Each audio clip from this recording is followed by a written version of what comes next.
아멘. 귀한 찬양 감사드립니다. 할렐루야. 괜찮으십니까? 네, 밤새 편안하셨어요? 편안하지 않았나요? 잘 쉬었는지 모르겠습니다. 어제 바자회에 있었는데 너무너무 수고 많으셨습니다. 우리 장로님 기도하셨지만 정말 아무 사고 없이 또 큰 소리도 없이 그리고 아침부터 저녁까지 정말 우리 성도들 애써주시고 보이는 곳에서 그리고 또 보이지 않는 곳에서 정말 너무너무 애써주셔서 바자회 잘 마칠 수 있었습니다. 오신 손님들께서 너무너무 교회 또 칭찬도 많이 하시고 또 지역 주민들 오셔서 너무너무 기뻐하시고 하셔서 또 좀 동네 아이들도 너무너무 좋아하고 그래서 참 어제 기쁜 하루였던 것 같습니다. 물론 힘들고 참 버거운 부분들도 있지만 그래도 이렇게 교회가 한 마음으로 1년에 한 번 감당하면서 귀한 시간들을 갖는 것은 굉장히 중요하고 또 귀한 것 같습니다. 아무쪼록 이제 마무리 남았는데 잘 마무리해서 또 더 귀한 일에 우리가 지금 수고했던 그 이상으로 더 귀한 일에 쓸 수 있도록 또 하도록 하겠습니다. 그리고 그 결과들은 다 교회 앞에 우리 성도들 앞에 다 또 말씀드리도록 하겠습니다. 정말 다시 한번 교회를 대표해서 우리 모든 성도들께 감사드립니다. 우리 양옆에 계신 분들 인사하겠습니다. 잘 오셨습니다. 반갑습니다. 우리 같이 인사할까요?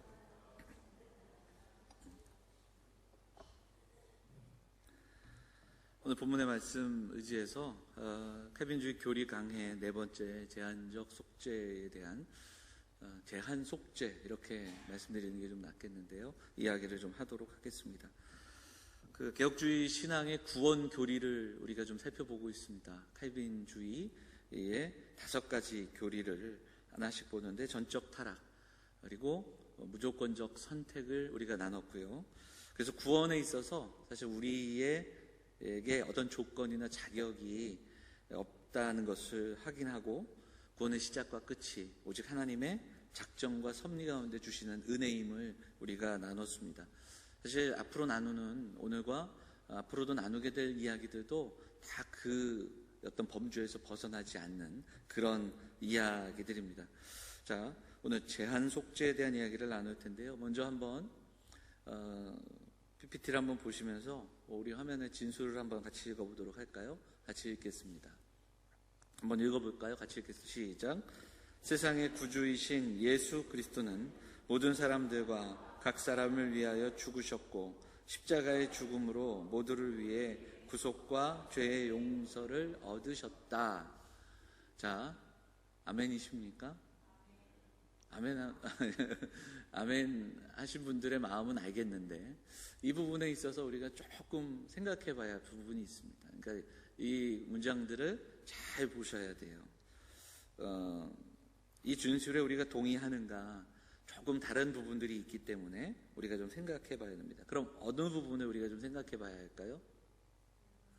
눈치가 빠르신 분들은 줄이 쳐 있는 것을 보시면 줄친데가 뭔가 문제가 있으니까 줄을 쳤겠지 이렇게 생각할 겁니다. 모든 사람들과 각 사람을 위하여 그리고 밑에도 보니까 모두를 위해 여기서 말하는 모든 사람들 모두에 대한 이해가 굉장히 중요합니다. 모든 사람들을 위해 예수께서 죽으셨다. 과연 이것이 맞는가? 그러니까 이 땅을 살아가는 모든 사람들을 위해 예수님이 죽으셨는가? 그렇습니다. 근데 우리가 믿는 그 교리 가운데 이 부분들은 조금 다른 이야기들을 들려줍니다. 왜냐하면 모든 사람을 위해 예수님이 죽으셨다면 모든 사람들이 믿어야죠. 모든 사람들이 구원을 받아야죠. 그런데 믿는 사람보다 믿지 않는 사람들이 더 많아요. 그러면 이게 어떻게 되냐면 구원의 능력이 다른 어떤 것으로 제한된다 이렇게 이해할 수 있다는 거죠. 예수님은 모든 사람들을 위해 죽으셨는데 그러나 그래서 구원의 가능성은 활짝 열어놓으셨는데 그것을 누군가는 받아들이고 또 누군가는 그것을 받아들이지 않아 그것의 유효함을 우리가 결정하는 게 되어버릴 수 있다는 겁니다. 그러니까 그것을 유효하게 하는 것은 구원의 능력 충분성이 아니라 그것을 누군가가 획득하는 그런 방향들로 이해할 수 있게 된다는 거죠.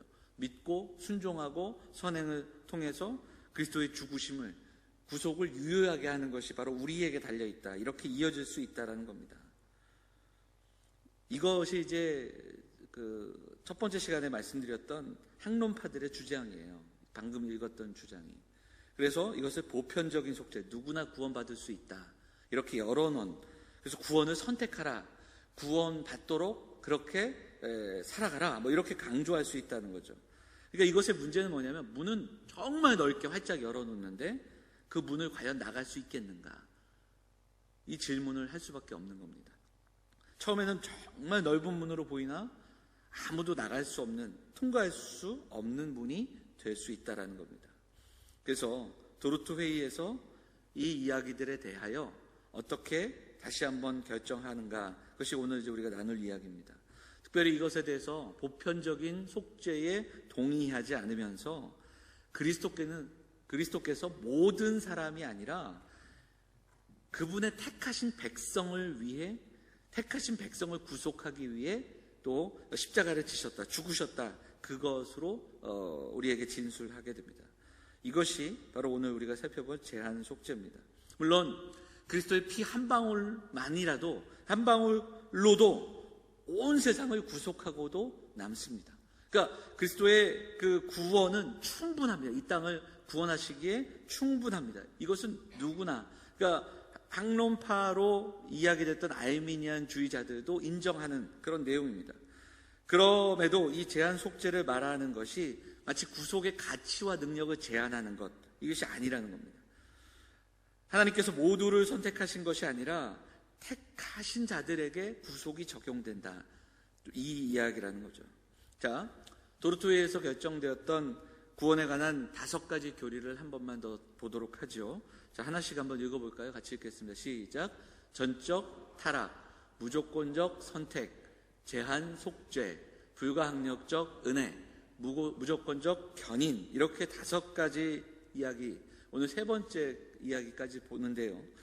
여기서 가장 좀 논쟁이 되었던 교리 가운데 하나가 바로 오늘 나누는 이 3번째 제한 속죄의 이야기입니다. 그러니까 제가 오늘 주보에는 제한적인 속죄 이렇게 되어 있지만 제한 속죄 이렇게 하는 것이 훨씬 더 맞지 않을까. 근데 이 교리는 그리스도께서 이루신 구원의 은혜가 지상의 모든 사람들을 구원하기에 충분한가, 뭐 이런 질문이 아닙니다. 충분한가, 충분하지 않은가, 제한되는가, 이런 문제가 아닙니다. 그러니까 조금 전에도 말씀드렸지만 충분합니다. 그러니까 충분성에 있어서는 누구나, 모든 신학자들 그리고 다른 교파들에서도 인정하는, 공감하는 내용입니다.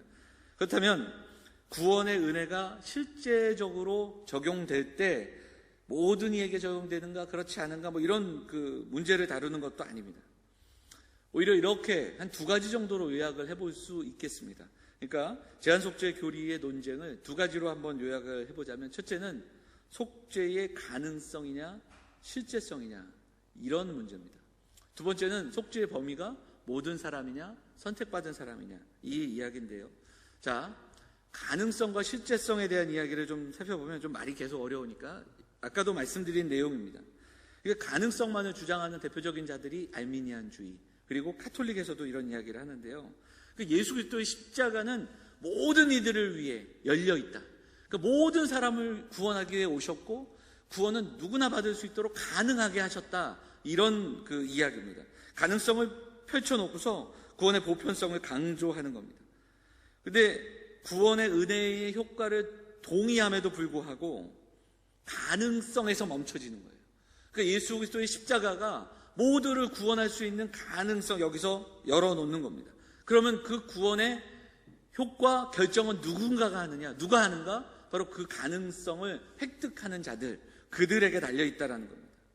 그리스도께서 열어놓은 그 가능성을 인간의 무지와 불순종으로 인해 십자가의 구원을 누리지 못한다, 이렇게 진술이 될 수 있다는 겁니다. 그러나 여러분, 그리스도께서 우리를 위해 십자가에 달려 죽으신 이것은 구원의 가능성을 열어놓은 것이 아니라 택함받은 자들을 구원하시는 그 놀라운 일이며, 그리고 택하신 자들은 이미 구원을 받았고 그리고 구원을 소유하게 된 것을 우리에게 성경은 말씀하고 있다라는 겁니다. 자, 두 번째 속죄의 범위를 보면 예수님이 과연 누구를 위해 오셨는가, 이 질문을 하게 됩니다. 그러니까 모든 사람의 구원을 학론파들이 주장했었는데요, 그 중에 대표적으로 그들이 얘기했던 구절이 요한복음 3장 16절입니다. 자, 같이 한번 읽어볼까요? 같이 읽겠습니다. 시작. 하나님이 세상을 이처럼 사랑하사 독생자를 주셨으니 이는 저를 믿는 자마다 멸망치 않고 영생을 얻게 하려 하심이니라. 여러분 잘 아시는 말씀인데요, 여기서 세상을 이처럼 사랑하사에 대한 해석이 이 땅을 살아가는 모든 사람들인가, 그래서 이거 구절을 가만 보면 누구든지 예수 그리스도를 믿을 수 있고 그 믿기만 하면 뭐 이런 식으로 해석이 될 수 있지만, 이 구절 하나만이 아니라 요한복음 3장과 앞뒤의 전체 문맥, 그리고 성경의 전체적인 빛 아래서 이 구절을 해석할 때는 예수님을 믿는 자가 멸망치 않고 영생을 얻는다는 진술, 그러니까 예수님을 믿는 자가 영생을 얻고 그리고 또한 멸망치 않음을 얘기하는 것이지 모든 사람이 믿을 수 있다, 이것을 강조하는 내용은 아니라는 겁니다. 그래서 오히려 요한복음 3장에서 얘기하는 세상은 바로 이 땅의 성도, 이 땅을 살아가는 성도, 택함받은 자들, 교회, 이렇게 해석하는 것이 더 적당하지 않은가, 그렇게 보게 됩니다. 성경을 보면 이 모든이라는 단어, 모든 만민, 모든 백성, 이런 구절들이 참 많습니다. 그러니까 이 구절만이 아니라 굉장히 많이 나와 있는데, 그 구절들의 공통점 가운데 하나는 모든 백성, 모든 만민, 이렇게 나올 때는 그 앞뒤 문맥을 가만히 살펴보면 어떤 내용이냐면, 유대인들이 선택받은 민족으로 선민사상으로 가득 차 있는 유대인이 택함받았다, 하나님이 이스라엘을 선택하셨다, 이스라엘만 택함받은 것이 아님을 강조할 때, 유대인들만이 선민이 아니라는 것, 하나님께서 유대인들을 통해 제사장 나라 삼으시고 그들을 통해 이방인들까지도 복음을 듣게 하셨다, 이 이야기들로 진술이 나아갈 때, 그때 그 문맥에서 유대인들 너희만이 아니라 모든 이들이다, 그들에게 들려줄 때 이런 그 내용들의 문장들이 쓰인다라는 겁니다. 그래서 성경에 나오는 모든 이들, 모든 민족, 이런 구절들을 만날 때 우리는 오히려 그리스도 안에 있는 모든 사람들, 그리스도 안에 있는 택함받은 백성들, 이렇게 이해하는 것이 그 전체적인 문맥의 해석 가운데 더 맞다라는 것을 보게 됩니다. 자, 디모데전서 2장 4절도 한번 같이 읽어보도록 하겠습니다. 같이 읽어볼까요? 시작. 하나님은 모든 사람이 구원을 받으며 진리를 아는데 이르기를 원하시느니라. 이 구절도 마찬가지로 얼핏 보면 하나님이 모든 사람들이 구원을 받기를 원하시는 것 같지만, 그 보편적인 구원의 의지를 이야기하는 것이 아니라 이 의미도 디모데전서에 여러 번 나오는 그 말의 반복처럼 모든 사람의 의미가 아니라 그리스도 안에 있는 택함받은 모든 이들, 이렇게 해석하는 것이 훨씬 더 넓은 의미에서 맞고, 성경의 진리, 그리고 성경의 진리의 빛 가운데 바르게 해석하는 내용인 것을 보게 됩니다. 자, 오늘 본문 로마서 8장에서도 우리가 다루는 내용들이 바로 함께 나오는데요. 자, 8장 29절 30절을 다시 한번 보시도록 하죠. 29절 이하의 말씀에서 우리는 몇 가지의 동사, 그러니까 어떻게 한다 이런 내용들로 진행되는 내용들을 보게 됩니다. 몇 가지의 동사가 나오는데, 미리 아신 자들, 그래서 아시고, 그리고 정하시고, 부르시고, 의롭다 하시고, 영화롭게 하신다. 그래서 마치 이것이 순서인 것처럼 구원의 어떤 여정, 이렇게도 설명하기도 하지만 이것은 순서라고 보기에는 논리적인, 한 번에 일어나는 그 논리, 구원을 이야기하는 내용들인 것을 보게 됩니다. 자, 미리 아신 자들 중에 일부를 부르시고 또 부르신 자들 중에 의롭다 하시고, 이런 이야기가 아니라 아신 자들이 정하신 자들이며 부르심 받은 자들이고, 그들이 의롭다 하심을 받고 영화롭게 되는 그 이야기가 한 번에 이 하나의 이야기 속에서 우리에게 소개되는 겁니다. 자, 하나씩 보면 하나님이 미리 아셨다, 이렇게 아신 자들 할 때 하나님이 미리 아셨습니다. 근데 이건 마치 어떤 앞으로의 일을 예견하는 것처럼 그렇게 해석할 수 있지만 그게 아니라 성경에서 하나님이 아신다, 안다라는 단어가 쓰일 때는 깊은 관계를 의미하는 그런 단어인 것을 우리가 여러 번 말씀을 나누죠. 그러니까 하나님이 미리 깊이 사랑하셨습니다. 인격적으로 사랑하셨다는 뜻이 여기에 담겨 있다는 겁니다. 로마서 11장에도 하나님이 그 미리 아신 자기 백성을 버리지 않으셨다. 하나님이 사랑하신 겁니다. 그냥 아시는 정도가 아니라, 그 앞날을 아는 정도가 아니라 하나님이 사랑하시는 겁니다. 미리 사랑하시고, 그리고 그 다음에 정하셨다. 이 정하셨다라는 것은 목적지를 정하고 택하신 겁니다. 그리고 세 번째, 부르신 겁니다. 그리고 의롭게 하신 겁니다. 이것은 법적으로 의롭다 여겨주시고 선포하시는 겁니다.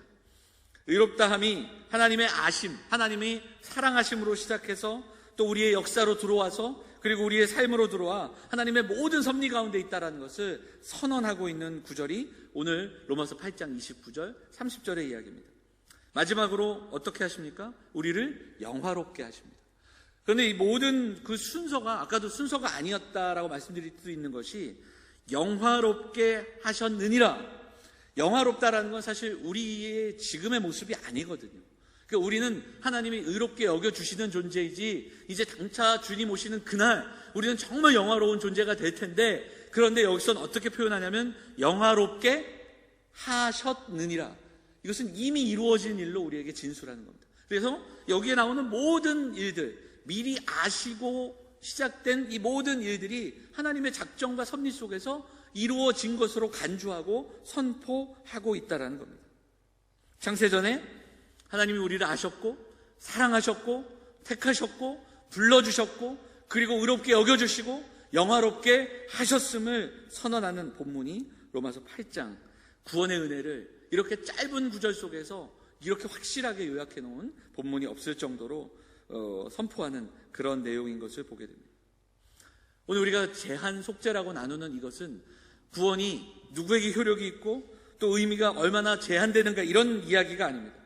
하나님이 우리를 사랑하셨고 부르셨고 택하셨고 그리고 그 택하신 자들을 구원하신다는 확실한 선언, 그리스도의 구원은, 그리스도의 속죄가 반드시 택하신 자들에게 적용된다라는 선언이라는 것을 보게 됩니다. 전적으로 부패한 사람들은 스스로 구원을 이룰 수 없습니다. 자신의 힘으로 예수 그리스도를 믿을 수도 없습니다. 그러나 조건 없이 하나님의 사랑으로 택하신 자들이 그 은혜로 말미암아 믿음으로 구원받을 수 있다라는 것이 성경의 이야기입니다. 그래서 제한 속죄는 구원이 제한되는 것이 아니라 택한 자들을 위해 그리스도께서 죽으셨다, 이 이야기를 들려주는 그런 내용.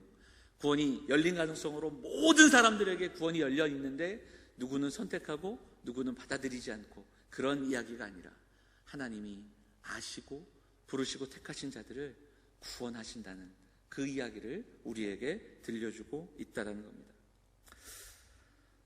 설교를 준비하면서 첫 시간에도 말씀드렸지만 이 교리 설교가 참 딱딱하기도 하고 그래서 좀 어렵다는 분들도 있고 애매하다라는 분들도 있는데, 저는 오늘 이 이야기를 좀 나누면서 한 번 더 좀 성도들과 생각해 보고 또 적용하고 기도하기를 원하는 부분들이 있습니다.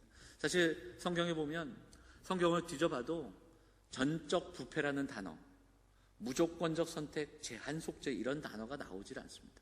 그러니까 성경에서 성경의 기자들이 사도 바울이 그런 단어를 가져다가 일일이 강의하거나 그런 이야기를 한 그런 흔적들은 없습니다. 그러니까 지금 우리가 이야기하는 이 교리는 성경의 말씀을 해석하면서 또 이단들이나 그리고 잘못된 해석들이 나왔을 때 그것을 대응하기 위해 성경을 정리해 놓았던 교리나 또한 신앙 고백을 통해서 진술된 이야기들, 우리에게 소개된 그런 이야기들을 우리가 나누고 있는 겁니다. 신학 공부를 할 때 성경을 공부하는 그 내용 중에 성경신학과 조직신학 이렇게 크게 두 가지, 그 외에도 역사, 실천 이런 분야가 있지만 성경과 조직 이렇게 크게 나눕니다.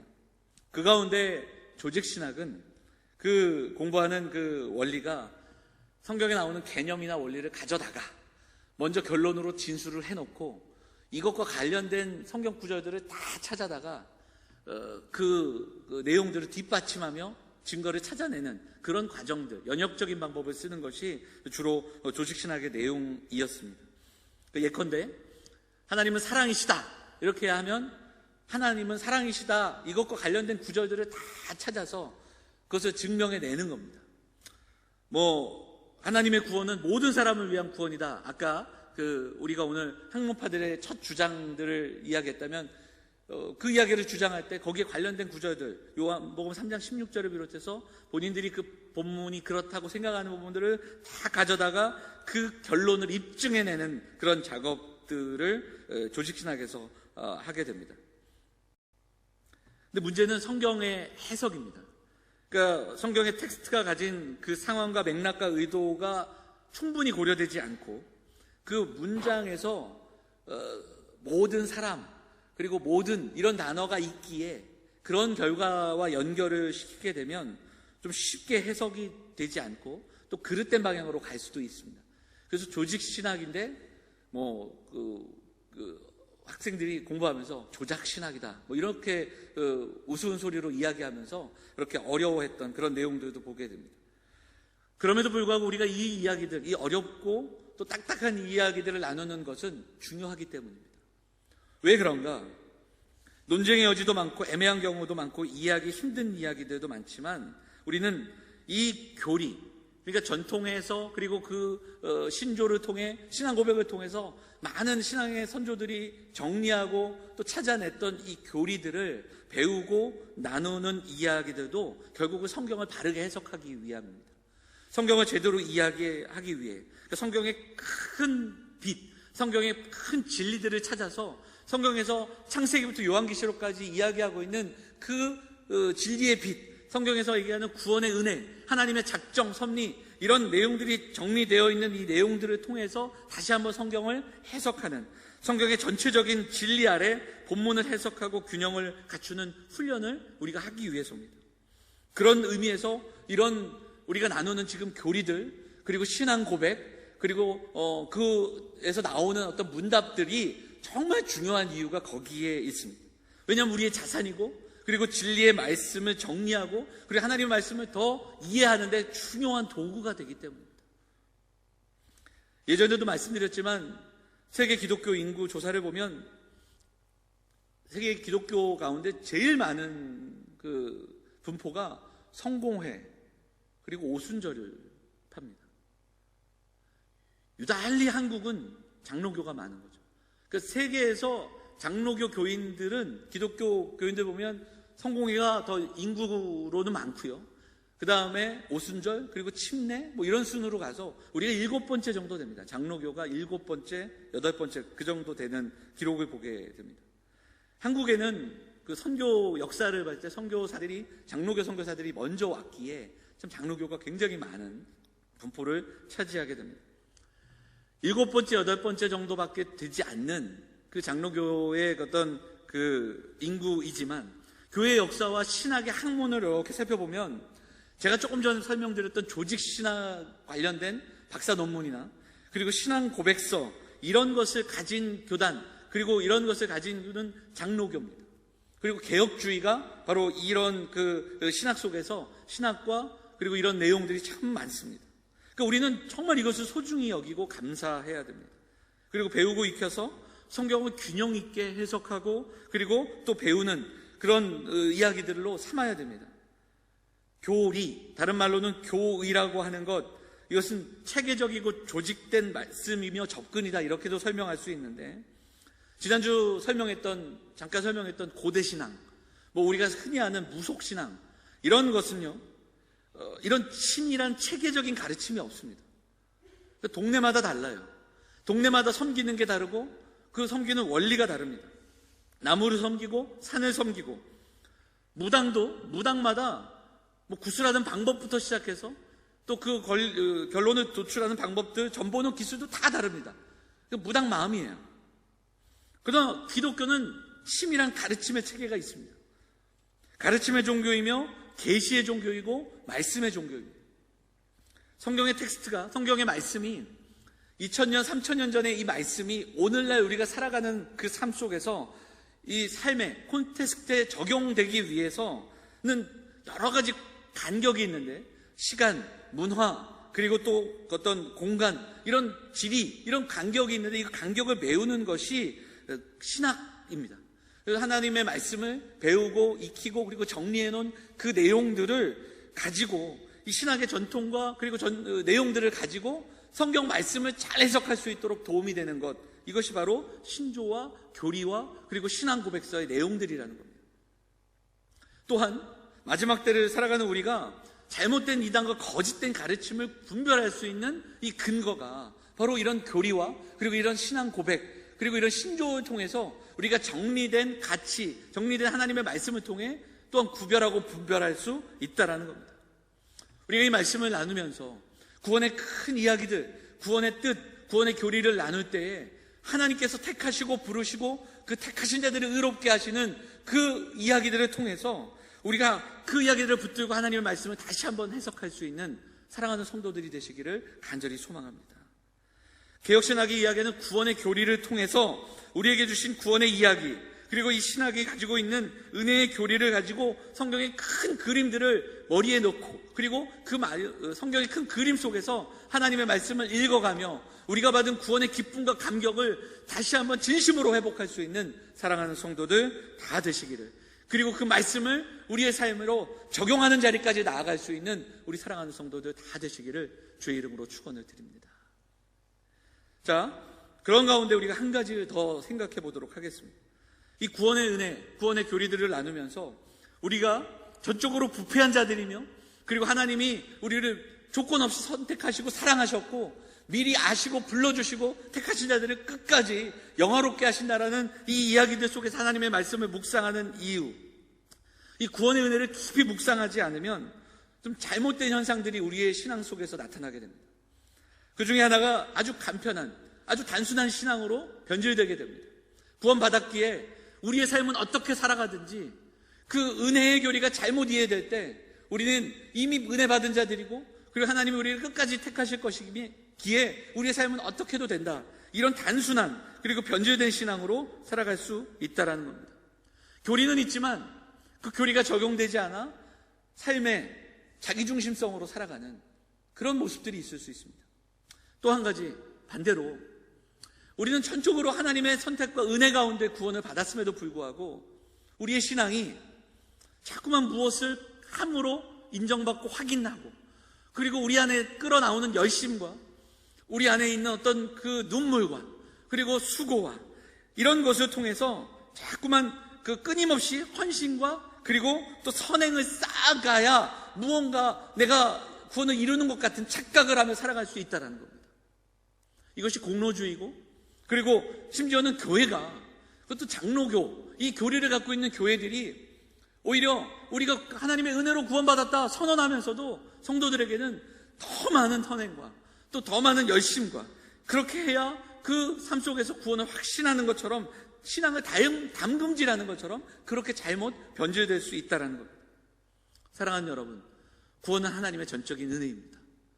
그리고 이 놀라운 선언은 선언으로만 끝나고 우리가 의롭다 여김을 받는 것으로 끝나는 것이 아니라 영화롭게 하셨다, 이 선언처럼 하나님은 우리를 또한 하나님께서 그 계획하신 그곳까지 우리를 이끌어 가신다라는 고백이 성경의 고백입니다. 그래서 거룩한 삶의 어떤 역동적인 은혜가 우리 안에 분명히 있습니다. 오늘을 살아가는 우리에게 하나님의 섭리가 있고, 하나님의 섭리 속에서 이루어지는 믿음의 분투, 그리고 감사와 감격으로 살아가는 그 삶의 고백으로 이어지는 것이 성도들의 삶이라는 것을 기억해야 됩니다. 참된 구원의 기쁨, 믿음의 고백. 그럼에도 불구하고 우리의 삶을 한번 돌아보았으면 좋겠습니다. 여러분, 정말 우리는 그 구원의 기쁨과 감격 속에 나를 조건 없이 사랑하시고 택하여 주신 그 하나님의 은혜, 내게 믿을 만한 것이 하나도 없는데 하나님께서 내게 믿음 주시고 내가 오늘을 살아가는 삶 가운데 하나님의 자녀로 살아갈 수 있도록 주셨던 이 은혜에 대한 감격과 감사가 있는가? 나는 하나님 은혜 가운데 신앙생활하면서 다른 것으로 무언가를 채워가려는 그런 열심만을 가지고 살아가고 있지는 않은가? 우리는 돌아봐야 합니다. 한국교회가 왜 지금 이 모습으로 지탄을 받고 있을까? 장자교단이라고 하는 장로교회 큰 교단들이 작년 올해 총회를 통해 그리고 수많은 이야기들을 통해서 세습과 범죄와 또 폭력과 그리고 심지어는 거짓된 뉴스의 어떤 그 이야기들이 나오는 그런 모습들로 왜 수많은 젊은이들이 교회를 떠나고 성도들이 교회의 상처를 받고 교회를 다니지 못하는 그런 시대를 우리가 살아가고 있는가? 우리는 분명히 돌아봐야 합니다. 신학과 교리는 있으나 어느 누구에게도 견딜 수 없는 이 체계적인 가르침과 이 하나님 말씀에 대한 연구가 있음에도 불구하고 이 말씀을 믿음으로 고백하며 그 고백으로 살아가는 삶이 실종되었기 때문입니다. 이 신칭이 오직 은혜, 오직 믿음을 외치지만 전적인 하나님의 은혜로 구원받은 그 기쁨과 감사의 삶이 우리의 삶을 통해 그 감격을 담아내지 못하고 있기 때문입니다.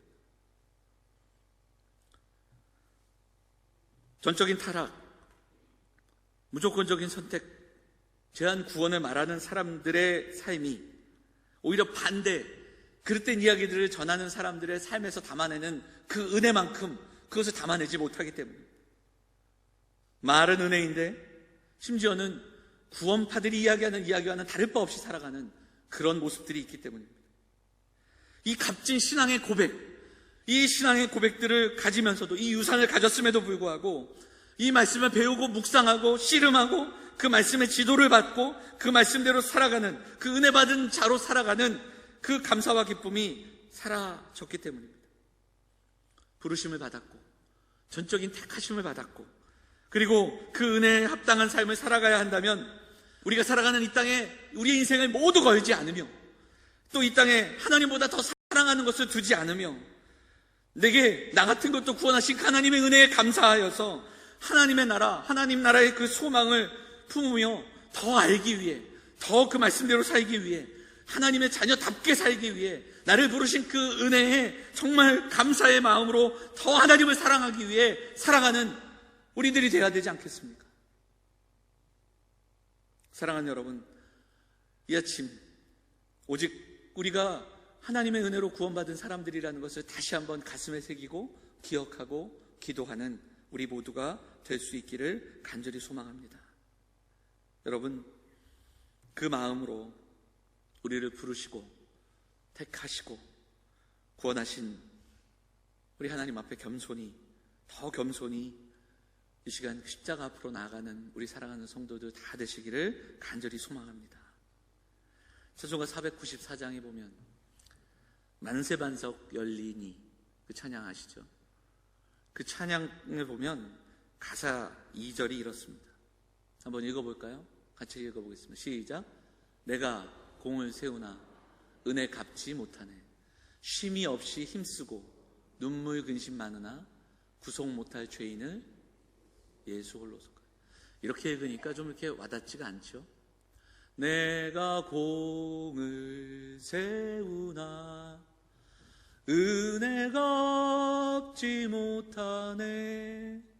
쉼이 없이 힘쓰고 눈물 근심 많으나 구속 못할 죄인을 예수 홀로 속하네. 같이 하실 줄 알았는데 중간에 하다 말아야 되나 민망했습니다. 내가 공을 세우나 그 공으로 은혜를 갚지 못합니다. 눈물 쉼이 없이 힘쓰고 눈물이 많으나 구속 못할 죄인을 예수 홀로 속하네. 내 눈물이 여전히 흐르고 우리 가슴에 있는 열정이 식지 않지만 그리고 우리의 열심으로 우리의 수고로 살아가는 것 같지만 그것이 우리의 죄를 구속할 수 없습니다. 이미 십자가에서 이루신 그 구속의 은혜, 창세전에 택하여 주시고 그리고 부르시고 의롭게 여겨주시는 그 주님의 은혜를 묵상하면서 그 구원의 빛 아래 하나님의 말씀을 다시 한번 살펴보고 묵상하고 그 말씀 붙들고 구원의 은혜와 속죄하심을 주님 주님께 감사하며 오늘을 그 구원의 자녀로 살아갈 수 있는 믿음의 사람들 다 되시기를 간절히 소망합니다. 우리를 미리 아시고 부르시고 의롭게 하시고 영화롭게 하신 주의 은혜를 날마다 기억하면서 오늘도 믿음으로 신실하게 그 구원의 날을 함께 살아가시는 우리 사랑하는 영암의 성도들 다 되시기를 주의 이름으로 축원을 드립니다. 우리 말씀 기억하면서 우리 찬송 한 장 하겠습니다.